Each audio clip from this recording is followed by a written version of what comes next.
Olá, o Diário do Noroeste recebe o professor Idelfrânio Moreira, gerente de ensino e inovações educacionais da plataforma SAS. Seja muito bem-vindo, professor. Para começarmos este bate-papo, eu queria que você falasse um pouquinho da sua história com a educação, se apresentasse para a gente, por favor. Bacana, muito obrigado pelo convite. Estou vindo do Nordeste para o Noroeste, estou muito satisfeito. Queria parabenizar pelo trabalho de vocês. Eu venho trabalhando como professor de física desde que eu saí do colégio, porque no Ceará é clássico, né? Você foi aluno de Olimpíada, terminou a terceira série, você só não fica trabalhando na escola se não quiser. Então, eu estou em escola desde sempre. Falando mais especificamente na linha do que a gente está trabalhando hoje eu estou como gerente executivo de ensino e inovações educacionais, porque a tecnologia entrou como uma ferramenta importante para a educação e para a sociedade desde a década de 90, né? Quando a gente começou a ter computadores pessoais, a internet. Então, a primeira escola de Fortaleza que teve um computador instalado fui eu que tirei da caixa. Os primeiros cursos para os professores utilizarem a internet, quando a gente começou a utilizar os slides de PowerPoint para fazer as aulas em multimídia. Então, isso foi uma primeira grande revolução. Depois veio o uso de celulares, depois veio o surgimento dos canais de videoaula. Então, o primeiro canal de videoaula no YouTube de um professor no Ceará fui eu que elaborei em 2009. Então, foi um outro grande movimento, o surgimento dos edutubers. E agora, a gente está aí trabalhando com essa coisa das inteligências artificiais que vem impactando muito o ensino e a aprendizagem. Então, acho que em linhas gerais, só as credenciais são essas. Antes da gente falar um pouquinho mais sobre tecnologia, eu queria que você explicasse o que é o SAS e como é que as escolas podem fazer essa parceria. Que bacana. SAS é de Sistema Ari de Sá. Então, surgiu como um sistema de ensino 20 anos atrás, originado do Colégio Ari de Sá, que é um colégio de Fortaleza, que é conhecido nacionalmente pelos seus resultados, IME, ITA, Olimpíada Mundial, aprovação em vestibulares de alto desempenho. Então, hoje nós somos uma plataforma de educação. Então, nós fornecemos conteúdo, então, como o pessoal da nossa idade gosta de dizer, os livros, né? Então, material didático, mas junto com isso também tecnologia, então o SAS, plataforma de educação, vem daí, e para tudo isso poder funcionar nas escolas, serviço, né? Então, serviço de assessoria, de consultoria, de pautas, para fazer essas coisas funcionarem na escola. E a escola, ela procura vocês? Como é que firma essa parceria? Isso, exatamente. Nós estamos hoje em 1.300 escolas em todos os estados do Brasil. Então, é por esse motivo, inclusive, que eu estou visitando a cidade, porque eu vou fazer uma pauta numa escola parceira nossa aqui. Então, as escolas podem acessar a gente... vai no Google, vai ser fácil, né? SAS Educação. Então, se não tiver contato direto com o consultor, lá na página vai ter... Consulte a gente aqui, a gente entra em contato e aí vê como é que faz para funcionar na escola. Pública e privada? Não, a gente trabalha com educação privada. Notadamente com educação privada é a prerrogativa. Bom, as tecnologias de comunicação avançam de forma rápida. Às vezes tem mudanças quase que diárias ali, né? Eu queria que você falasse um pouquinho como é que a escola deve se comportar diante dessa evolução, desses avanços. Qual que é o papel da escola para aceitar essas tecnologias? Tá, isso é uma reflexão ampla, tá? Nós viemos de uma época, eu vou colocar aqui como parâmetro a minha experiência. Acabei de fazer 50 anos, tenho 30 anos como educador. Nós viemos de uma época, antes aí da década de 90, sem as tecnologias, tira as tecnologias, onde o que a gente falava de educação, o que era que significava? Significava estar na escola presencial para atividades síncronas. Era a única forma. Com um material didático, com um professor, com uma turma, com uma estrutura, para a gente estudar o quê? Os conteúdos que a escola propunha. E por que a escola propunha esses conteúdos? Porque a gente olhava para o que era necessário para você. Aí tem várias respostas. Para você se tornar um profissional, para você se tornar um cidadão, para você virar gente. Era assim que a gente falava até a década de 90. A partir de quando a gente teve a introdução das tecnologias que trouxe todas as mudanças da sociedade, com todas as outras mudanças e revoluções que tenham tido, o mundo... Tem um verso do Gil que diz assim, hoje o mundo é muito grande porque a terra ficou pequena. Né? Então, a gente passou a ter a nossa sala de aula, a nossa casa, o nosso bairro, a nossa cidade, o nosso estado, literalmente fazendo parte do mundo inteiro. Então, isso muda a perspectiva da educação. Se a gente for dizer de uma outra maneira, na hora em que as pessoas passam a ter acesso à internet, então diz que teve uma democratização da informação. Aí depende de quem vai falar disso, né? Se for eu, da minha idade, da minha posição de educador, de pai, eu vou dizer, isso realmente pode trazer muito benefício, porque te dá acesso a informações que no meu tempo eu não tinha. Isso sou eu falando para o meu aluno, sou eu falando para o meu filho. Em contrapartida, precisa lembrar que a meninada que nasceu neste mundo com abundância de informação, eles de repente podem ter uma outra visão, de dizer assim, por que eu preciso do Idelfrânio para me ensinar? Por que eu preciso estar presencial em síncrono na escola se eu posso ter acesso a essa informação? Que isso aí é um papo para depois, tá? Eles nem acesso à informação eles estão tendo, é dado. Para virar informação é outra história. Mas, basicamente, é essa mudança que a gente teve antes da década de 90, na virada da década de 90 com a introdução da tecnologia. O que é que isto significa? Aprender o tempo inteiro em qualquer lugar. É o que a gente chama de lifelong learning, de life-wide learning. Então, isso inevitavelmente vem para dentro da escola. O mundo nunca esteve tão dentro da sala de aula. E ao contrário do que muita gente pensa, que às vezes se desespera um pouco e diz, agora o professor não é mais necessário, agora que ninguém mais vai valorizar a escola. Minha visão é o contrário. O que a gente tem visto nas nossas escolas é o contrário. Nós nunca fomos tão fundamentais. Porque se a gente vinha de um mundo muito estático, a gente conhece esse mundo. Você olha para as coisas lá para frente e pode passar 10 anos preparando para uma coisa, porque o mundo não muda. Agora o mundo muda e muito rápido. Como é que a gente faz para viver num mundo que muda muito rápido? Como é que a gente se prepara para ele? Muito dinâmico, né? Muito dinâmico. Primeiro, a gente precisa estar junto. Precisa ser em comunidade, precisa ser colaborativo, tem a minha experiência e tem a tua experiência, porque vai ser muito difícil eu dominar tudo, porque toda hora tem uma informação que vem de um lugar diferente. Então, acho que essas aí são as principais mudanças que a gente tem, e eu estou falando não só como educador, mas como pai e como adulto, eu diria, nesse mundo do século XXI. A gente tem uma discussão em curso no Congresso Nacional sobre uso de celulares na escola, né? Europa vários países da Europa, da Ásia já trataram disso, proibiram ou estão pensando na proibição.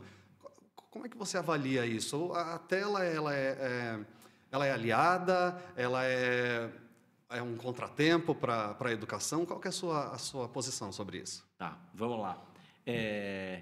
Vou retomar do ponto onde a gente parou. Nós nascemos em um mundo sem essas telas, sem a tecnologia, sem a internet, sem o computador, sem o celular. Quando eles surgiram para a gente, nós nos tornamos migrantes digitais, né? Saímos do mundo analógico para o digital. E a gente viu um mundo incrível.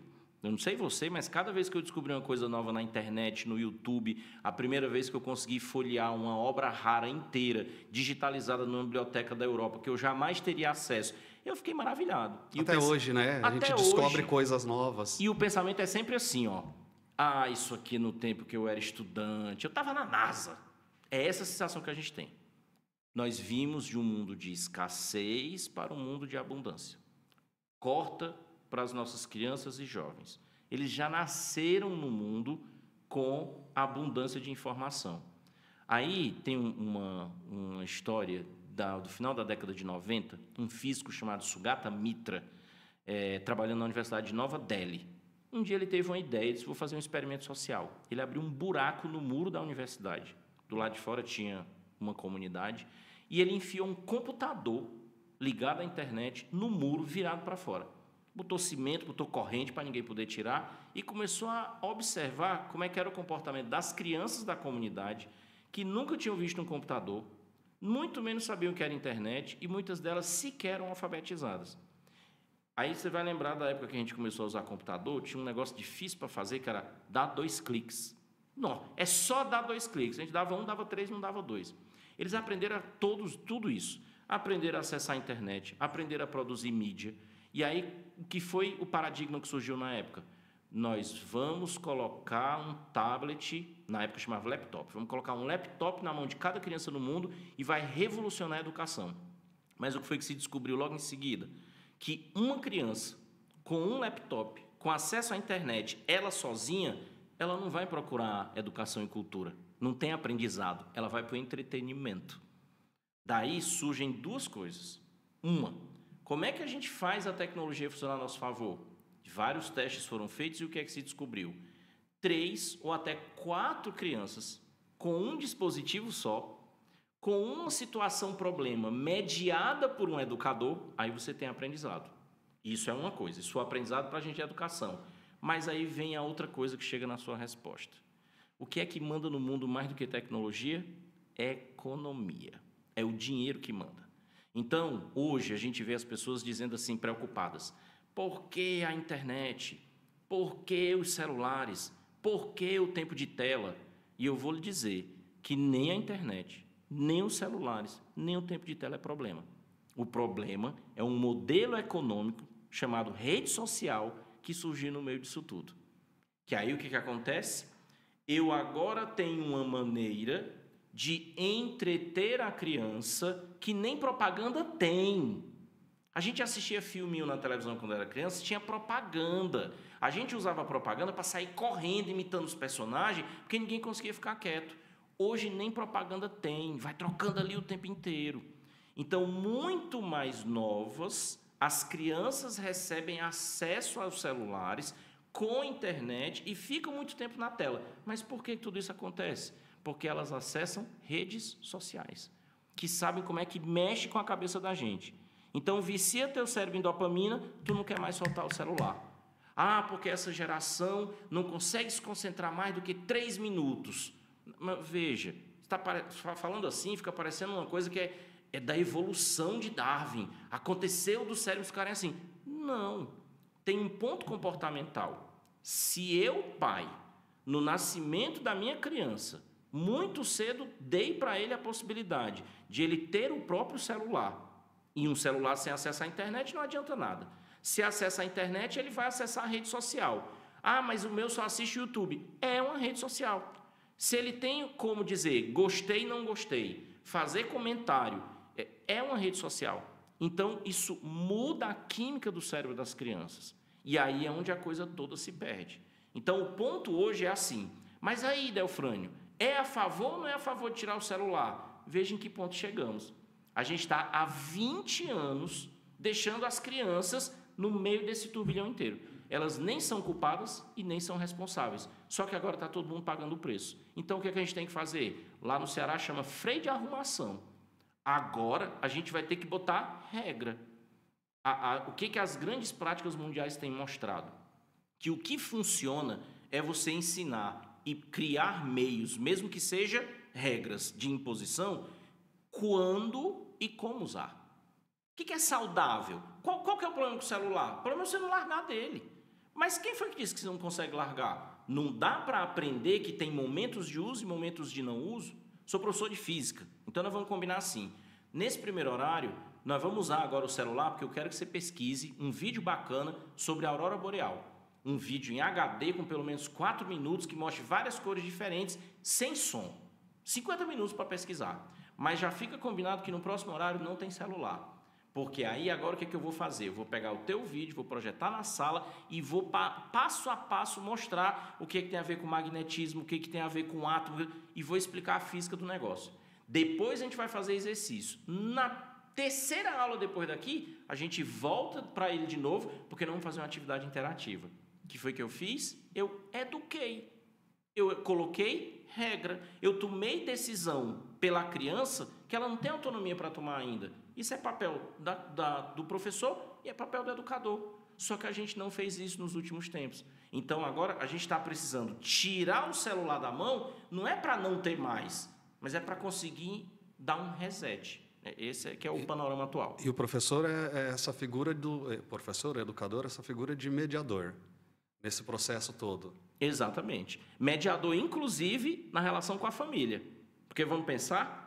Eu acho ótimo que a escola tire os celulares. Tá certo. Aí a escola dá lá seu jeito, cria suas regras e tira os celulares. Se o aluno sair da escola com a mão estendida e o pai já tiver com o celular para entregar, não vai funcionar. Então, qual é o trabalho que a gente tem feito hoje? É o motivo, inclusive, pelo qual eu estou na cidade. Nós vamos conversar com os pais da escola, exatamente sobre como é que a gente lida com essas situações. Qual que é o nosso papel? E eu preciso lhe dizer que já é o segundo ano consecutivo que eu venho fazendo essas pautas pelo país. Então, eu já tenho um dado meu para testemunhar. Os pais não sabem da ciência por trás da coisa. Então, o que eu recebo de pai no final dizendo assim, meu Deus, eu não sabia que eu estava fazendo isso com o meu filho. Então, tem um ponto de conhecimento, de ciência, de entendimento, de intelecto, que agora a gente precisa colocar todo mundo em pauta. Porque na hora que a gente conseguir a escola de um lado, os pais do outro, e aí a gente vai educar as crianças, aí a coisa tende a funcionar. Mas vamos pensar, se a gente levou 20 anos para construir essa situação, nós vamos levar um tempo agora para desconstruir. É difícil encontrar esse equilíbrio, né? Porque leva tempo, como você está dizendo. Leva tempo, exatamente. E hoje em dia, o que é que a gente quer? Resultado rápido. Então, é um contrassenso. Até porque a gente se acostuma com a própria tecnologia, com as redes sociais, é tudo muito rápido, né? Exatamente, exatamente. A gente espera esses resultados rápidos.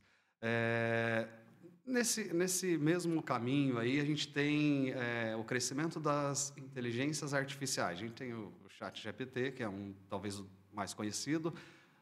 Eu queria saber qual que é o papel da escola também na mediação do aluno com essa inteligência artificial e como usar isso a favor da educação. Bacana. Isso é um outro ponto importante também. O que a gente tem nas inteligências artificiais, tá? Eu acho que tem uma palavra aqui importante da gente usar, que é algoritmizável. Tá? Então, é assim. Tudo que... Eu vou falar como... A gente pode falar isso para qualquer profissional, eu vou falar como professor para encaixar na sua resposta. Tudo que eu faço que puder ser algoritmizável, hoje eu tenho um IA para fazer. Então, vamos lá. O que é um algoritmo? Um algoritmo é uma programação, como uma receita, para obter um resultado esperado. Então, vamos supor que eu preciso... vamos ler esta edição do Diário do Noroeste e encontrar o que é que tem de notícias aqui que podem se tornar textos base para questões de matemática para o próximo simulado. Aí, eu sou capaz de ler, de procurar, porque eu sempre fiz isso. Mas hoje, eu posso pegar a imagem do jornal, colocar numa plataforma, que pode ser o ChatGPT ou não, dependendo da versão que você usar, dou o comando e ele vai fazer isso por mim. Só que ele vai fazer isso muito mais rápido. Então, esta etapa é algoritmizável. Você pode até dizer, depois de separados os textos, crie questões, sei lá, de conjuntos numéricos baseados nos textos que você separou. Isso também tem uma parte que é algoritmizável. Só que quando chega lá no final, eu sou professor, estou elaborando questões, eu preciso entregar isso para a minha coordenação. Eu vou simplesmente pegar o resultado da IA e vou entregar para o meu coordenador? Não vou fazer isso. Eu não faria isso nem se fosse feito por um profissional contratado. Eu preciso revisar, eu preciso saber se está de acordo com o trabalho que eu fiz com os meus alunos, eu preciso personalizar para os alunos que eu tenho, e isso não é algoritmizável. Isso IA nenhuma vai fazer. Porque eu convivo com os meus alunos, eu estou presente com eles, eu sei o que é que eu preciso fazer para que o aluno A entenda o que o aluno B já entendeu. Conhece as individualidades. Exatamente. Aí a gente está falando aqui de habilidades socioemocionais, de inteligência emocional, a gente está falando de presença. Então, tudo que não for algoritmizável é hoje o trabalho do professor. Então, para responder objetivamente sua pergunta, qual que é o trabalho da escola? Eu acho que são áreas diferentes. Para a administração da escola, para a gestão da escola, produtividade. Imagina que a escola hoje é uma fábrica de dados. A gente trabalha com a plataforma de educação. Então, tudo vem para dentro da plataforma e você conhece os seus alunos, você conhece os seus clientes, porque você tem dados. Agora, depois de tudo tabulado, tu precisa tirar insights dali.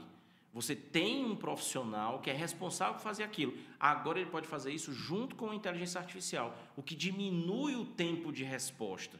Então, isso aumenta a produtividade. Isso é um lado. A gente tem, do outro lado, o aluno, que vive no mundo digital e precisa ganhar uma cultura digital. Então, eu não posso ter, por exemplo, um aluno que acha que a IA é legal porque diz assim, ChatGPT, escreva a minha redação. Porque aí vem um outro lado. Esse aluno precisa aprender ética, Esse aluno precisa entender o que é o cérebro dele, que o cérebro dele se desenvolve, entre outras coisas, por escrita. Então, ele não escreve a redação porque tem que entregar para o professor. Ele escreve porque vai desenvolver o cérebro dele. Então, se antes eu só me preocupava em produzir o tema da redação e dizer para o aluno, faça, me entregue, corrigir e dar uma nota, talvez agora o meu papel é, antes disso, é falar de cérebro. Você sabia que o seu cérebro, na sua idade, está em desenvolvimento? Ah, mas é porque eu não quero saber de escrever, porque eu vou ser engenheiro. Esse pensamento é antigo. Então, não precisa aprender a escrever, eu preciso aprender a fazer cálculo. Está errado. Porque na hora que você está aprendendo qualquer coisa, inclusive a escrever, você está formando conexões neuronais que você vai precisar delas quando você for para a engenharia. Então, as pessoas ainda... Nós estamos no século XXI, quase 2025, e eu ainda tenho aluno muito antenadinho, se achando nativos digitais, que acha que isso aqui eu vou usar, isso aqui eu não vou usar. Está errado. O novo paradigma é que todo conhecimento, todo aprendizado vai ligar os meus neurônios, e é isso que eu preciso. Isso é o que significa o aprendizado da nova era. Então, o papel da escola vem de aumentar a sua produtividade no lado da gestão, ensinar o aluno o verdadeiro valor do aprendizado. E aí, quem é que faz esse elo? Os professores. E aí onde vem? O que é que eu sempre fiz que é algoritmizável, porque isso agora eu posso usar um IA para fazer, e o que não é algoritmizável. Então, acho que é mais ou menos esse papel em cada um dos setores. Você acha que a educação do Brasil, o sistema educacional, está preparado para fazer essas adaptações e lidar com tudo isso? Olha, no caso da IA, eu acho que a resposta é bem fácil. O mundo inteiro não estava.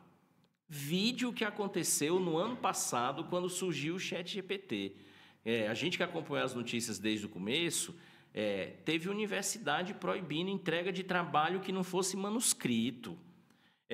Teve livro que foi proibido de ser vendido na Amazon porque o autor colocou lá. Eu usei o ChatGPT para escrever o texto e eu usei, acho que era o DALL-E, para produzir as imagens. Fiz um livro infantil, está aqui para venda. Era um caso inusitado no mundo, na história da humanidade. Nem a Amazon soube o que fazer. As pessoas começaram a denunciar, o livro foi tirado da plataforma, depois ele voltou. Agora, passados quase 2 anos, a gente já entendeu um pouco mais como é que a coisa funciona. Então, estamos preparados? Não, não estamos preparados. Agora, aí vem um outro paradigma. A educação, ela é feita de quê? De presença. Então, na verdade, a gente precisa estar presente, entendendo e aprendendo o tempo inteiro. Então, acho que não está diferente do desafio que sempre foi o desafio de educação, porém, muito mais acelerado. E você acha que existe a necessidade, diante disso que você está dizendo, de uma regulamentação, de uso dessas ferramentas, tornar isso legal como política pública mesmo, ou política educacional? Tá, vamos lá. Quando a gente fala de regulamentação, é um tema muito amplo, tá? E aí a gente precisa tomar muito cuidado para não criar treta no que a gente está falando. Então, vamos falar de coisas que são... Para não parecer que está censurando, né? A exatamente. ideia não é essa. Então, vamos lá. A gente não está falando... Nós estamos falando aqui da posição de educação, né? Então, nós não desenvolvemos inteligência artificial, nós utilizamos a inteligência artificial. Também são perguntas que vão surgindo. Então, o que é que eu posso lhe dizer a respeito? Vamos lá.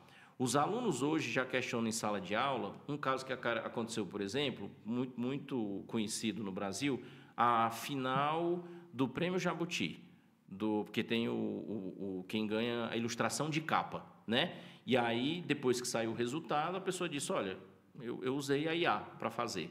Então, hoje, isso é uma pergunta que é muito frequente nas escolas. Os meninos dizem assim, e aí, como é que funciona nesse caso? Pode, não pode?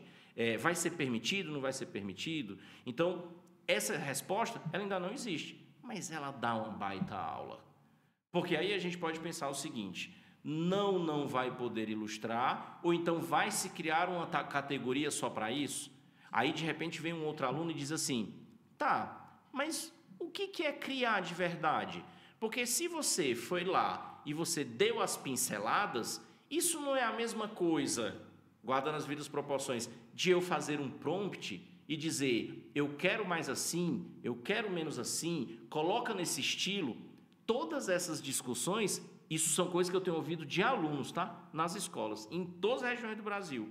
Então, essas questões todas que estão aparecendo agora, e o direito está correndo atrás, para saber de que forma é que essas coisas vão ter que ser regulamentadas. Mas vai ter que ter alguma forma de regulamentação? Vai.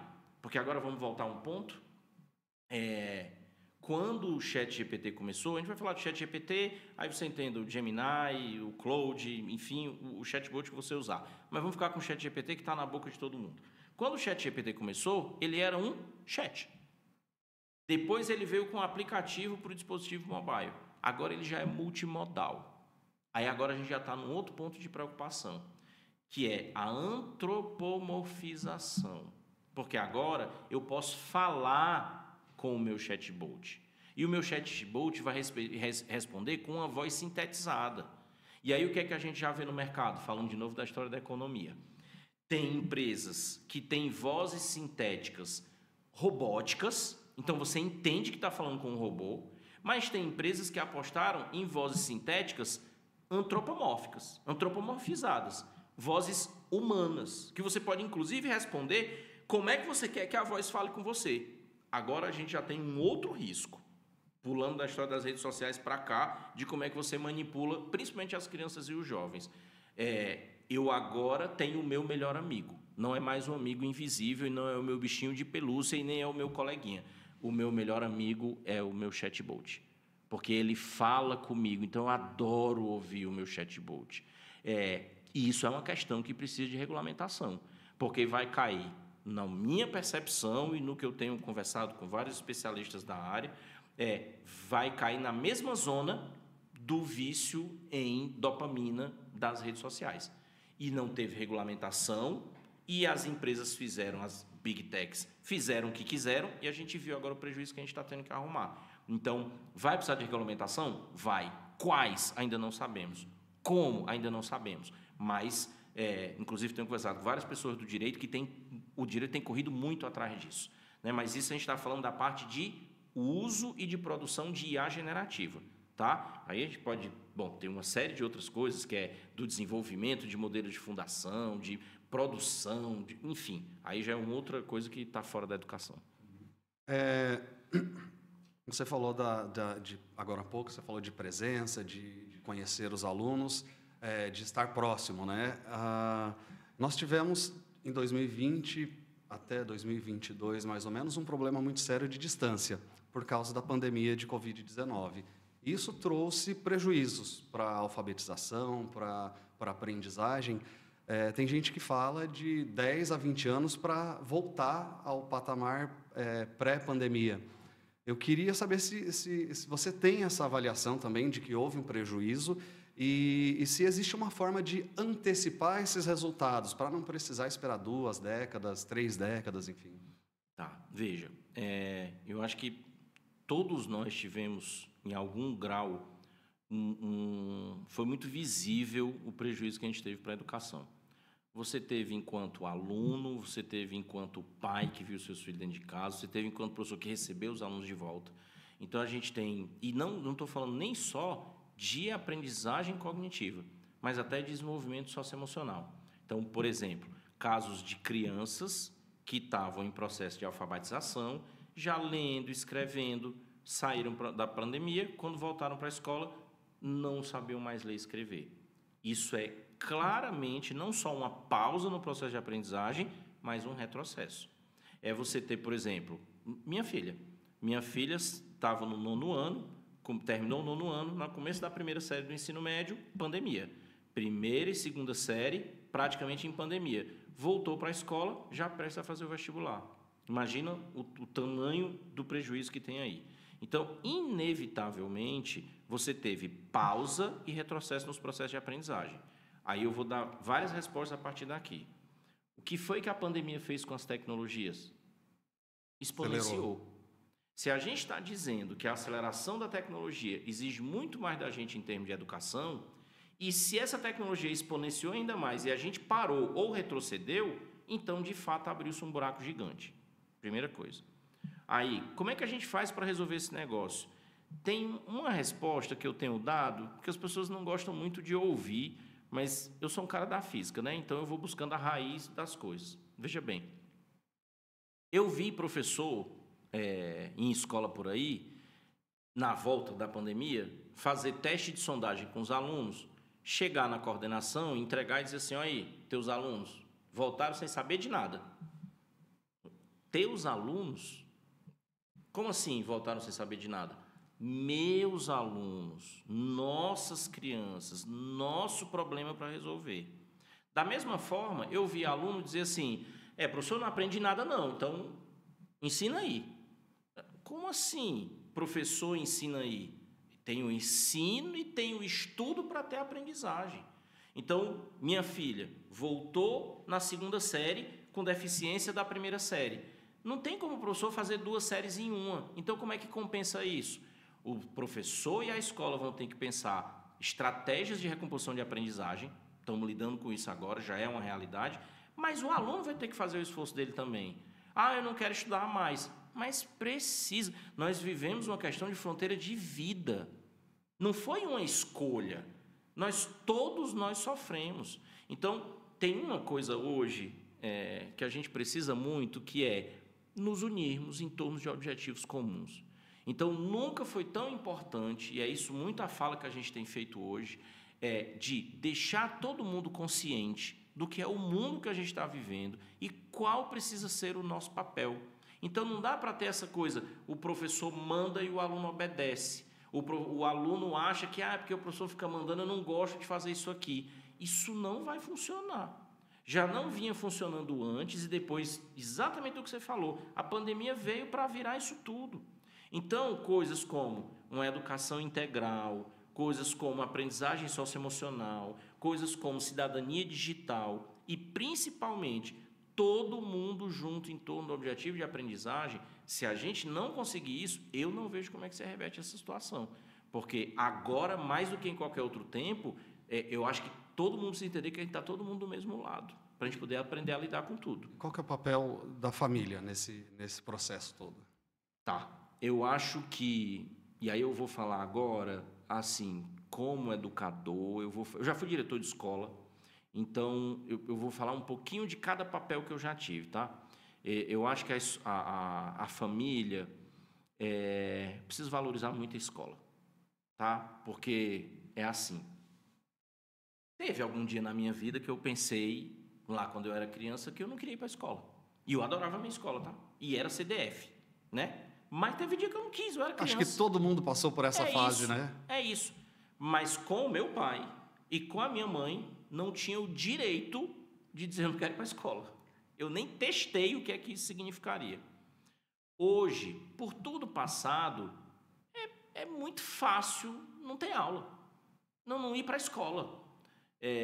E, às vezes, a gente vê coisas que são endossadas pela própria família. Então, o que é que eu vejo muito funcionar, tá? E é uma necessidade. A escola valorizar, endossar e confiar na escola. A família confiando na escola, valorizando a escola, isso coloca o aluno nas mãos de quem está estudando e se preparando para isso. Acho que isso é uma coisa. A outra coisa a gente fala muito assim, né? Filho não vem com manual. Eu falo isso muito na palestra. Concordo, filho não vem com manual. Mas o mundo que a gente passou a viver, por tudo isso que a gente falou aqui, se nós não estudamos e não entendemos... Vamos lá. Estou lá eu pensando que estou fazendo uma coisa ótima com meu filho, deixando ele usando as mídias, etc. e tal. Eu não sei o que é córtex pré-frontal, eu não sei o que é dopamina, eu não sei o que é vício. Conceitos ali que hoje eles precisam ser básicos no kit de sobrevivência de pai e de mãe. Para eu saber que não é uma questão comportamental. Pensa comigo, não, agora entendi. Me dê aqui seu celular. Pronto, resolvi o problema. Tirei o celular, tirei a distração. Não é. Talvez esteja criando outro problema. Então, o resultado do PISA, a pesquisa da OCDE, né, a maior pesquisa de educação que a gente tem a cada 4 anos, saiu agora no começo do ano. Eles fizeram uma pesquisa importantíssima, quase 100 países da OCDE, como é que as crianças e jovens se sentem quando ficam longe dos seus celulares. Olha isso. Crianças declararam que se sentem nervosas e ou ansiosas. Isso é muito sério. Ficar nervoso, ficar ansioso, porque eu tirei o celular de perto de mim. Porque quando você tira o celular, você está pensando na distração, você está pensando na camada comportamental. Mas cadê o conhecimento de que está faltando dopamina? E o que acontece? Você está falando de vício. É o mesmo mecanismo de qualquer outro vício conhecido. O que acontece quando você tira o gatilho do vício? Fica em abstinência. Então você fica nervoso, você fica ansioso. Isso para uma criança, ela não tem noção e não sabe como lidar. Então, se é difícil para um educador que sabe lidar com isso, e o pai que não sabe? Então, eu acho que é endossar a escola, confiar na escola, valorizar a escola e estudar e aprender. Precisa estar preparado, né? Precisa estar preparado, porque o mundo está demandando isso da gente, porque senão vai ficar perdido. Antigamente era muito mais fácil dizer assim, ó, meu filho tem que escolher bem as amizades, então eu não deixo ele sair à noite, eu não deixo ele sair no final de semana, eu não deixo ele sair com qualquer pessoa, eu vou colocar ele em tal escola porque eu conheço ele a comunidade e estou tranquilo. Era muito mais ok. Você botava o filho para dentro de casa e estava controlado. Hoje você coloca o filho para dentro de casa, ele entra no quarto e vai para a internet. E aí, como é que fica? E aí, como é que eu vou lidar com essas coisas? Eu tenho que desligar o modem. Por que antes de desligar o modem eu não preciso primeiro ensinar meu filho, ter a confiança do meu filho e dizer, agora você vai usar, agora você não vai usar? Uma boa conversa? Uma boa educação, como sempre aconteceu em todos os tempos. Isso nunca saiu de moda, mas não deixou de ser importante. A gente se perdeu nisso. Só para você ter noção, a gente está caminhando para uma tipificação em lei no Brasil de uma coisa chamada abandono digital infantil. A gente conhece abandono de incapaz, né? Você não pode deixar uma criança que não tem condições de cuidar de si própria à mercê de si própria. Então, abandono digital infantil é assim, coisas que eu já vi na escola, tá? O pai chega na escola e diz assim, me ajude na coordenação, me ajude, não sei mais o que é que eu faço, está desinteressado pela escola. Você não deve estar fazendo um negócio direito aqui, porque ele não quer mais vir para a escola. Não acorda de manhã para vir para a escola. Mas por que ele não acorda? Passa a noite todinha na internet. Tá, peraí, vamos lá. Passa a noite todinha na internet. Quem paga a internet da casa? Não é a criança. Quem comprou o dispositivo em que ele está navegando? Não é a criança. Se a criança é menor de 18, quem é o responsável legal de dar limite a ela? Percebe? Então, são coisas básicas. A gente está precisando voltar ao básico. Agora, é difícil? É difícil, porque aí vem o outro lado. Eu fiz isso com o meu filho, mas na turma dele todinha, ele era o único sem celular. O que volta para a nossa conversa. Precisamos agir juntos, porque o problema não é localizado, o problema é de todo mundo. Coletivo. Agora, vai ter que fazer isso como? Sensibilizando todo mundo a partir do conhecimento, que é o básico da educação sempre. Professora, já caminhando aqui para o final da nossa conversa, eu queria então deixar um espaço para você fazer as suas considerações finais aí, por favor. Bacana. Vou terminar do jeito que eu comecei, parabenizando vocês pelo trabalho, e vou falar de uma coisa que eu vi na entrada aqui do Diário do Noroeste. Vi ali num quadro muito bem destacado e muito bonito, e aí vocês estavam me explicando aqui que é um projeto, uma cartinha escrita por uma criança, dá para ver lá pela letrinha. A gente falou tanto de tecnologia, falou tanto de avanço, falou tanto de crianças em celulares, e olha que coisa espetacular. E aqui a gente está falando, e é isso que me encanta muito, a gente está falando de educação, e eu não estou dentro de uma escola, eu estou dentro de um veículo de comunicação. E aí veja, né? Vocês me mostraram o jornal impresso, mas a gente está aqui num videocast, e aí o Guto estava me falando aqui de todas as plataformas, do Blue Sky. É isso que a gente precisa fazer. Veja só, nós precisamos levar as nossas crianças e os nossos jovens aonde nós chegamos. Numa educação com valores, com princípios, formação de cidadãos, com conhecimento. Só que o meio de fazer é diferente do que os nossos pais e os nossos professores fizeram, porque o mundo ficou diferente. Mas quem diz que escrever não é importante? Quem diz que enviar uma comunicação correta e carinhosa não é importante? E isso tem que ser desenvolvido em cada etapa do desenvolvimento da criança. Então, eu acho que não sei nem se é um recado que eu quero dar, dizer que reforçar ações desse tipo é o que eu vejo que é o caminho certo para a gente conseguir, vou usar o termo que eu usei antes, dar um freio de arrumação nesse negócio que está desarrumado e a gente conseguir, quem sabe, quando eu voltar aqui de novo no próximo programa, a gente ter coisas mais positivas para falar e dizer, olha, a gente andou, todo mundo em comunidade, a coisa se encaixou, está todo mundo mais consciente e o mundo está diferente, muito mais voltado E o nosso país, principalmente, muito mais voltado para o estudo, para a aprendizagem, para o desenvolvimento pessoal. Perfeito. Professor, muito obrigado pela participação, pelo seu tempo, pela conversa. Diário do Noroeste, rumo aos 70 anos.